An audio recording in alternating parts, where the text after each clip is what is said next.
Top हेडलाइन्सचे प्रस्तुत करता आहेत राजयोग पेंट्स। खुशियां आपकी, रंग हमारे।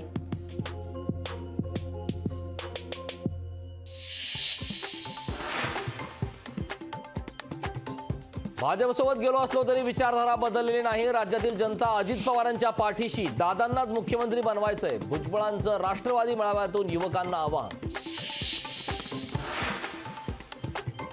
अजितदादांना सीएम केल्याशिवाय शांत बसायचं नाही, मर्यादा सोडून बोलाल तर आम्ही सोडणार नाही। धनंजय मुंडेंचा शरद पवार गटाला इशारा। जरा कळ सोसा, सारखं मुख्यमंत्री मुख्यमंत्री करू नका। महायुतीच्या उमेदवारांना भरघोस मतांनी निवडून द्या, अजित पवारांचं नेत्यांना आवाहन। 2024च्या लोकसभेनंतर मोदी पंतप्रधान नसतील हीच ठाकरेंची गॅरंटी। भाजप 220चा आकडाही पार करू शकणार नाही, खासदार संजय राऊतांची टीका।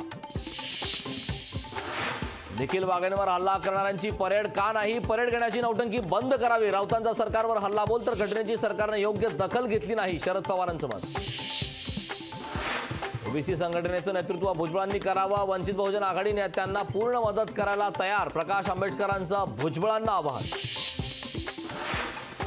भाजपच्या एकाधिकारशाहीला विरोध, घराणेशाहीपेक्षा एकाधिकारशाही घातक। उद्धव ठाकरेंचा भाजपवर हल्ला बोल।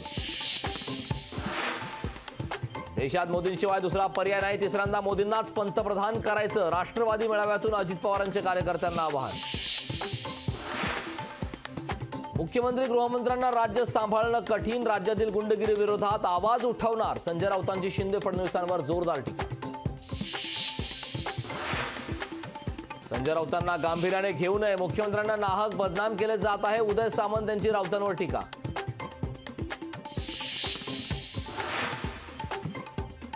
संजय राऊतांच्या बोलण्याला आम्ही गांभीर्याने घेत नाही, राऊत बिनबुडाचे आरोप करतात। शंभूराज देसाईंचा राऊतांवर हल्ला बोल।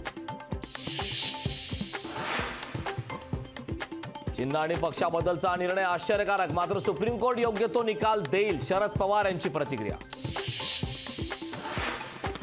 मराठा आरक्षणासाठी 16 ते 18 फेब्रुवारी दरम्यान विशेष अधिवेशन होण्याची शक्यता। राज्य सरकारकडून विशेष अधिवेशनाची तयारी सुरू।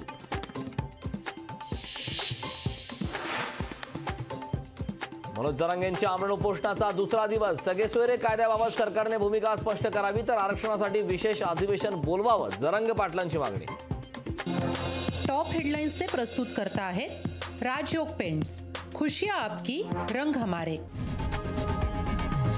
लोकशाही मराठी ऐका, पहा, जागरूक रहा।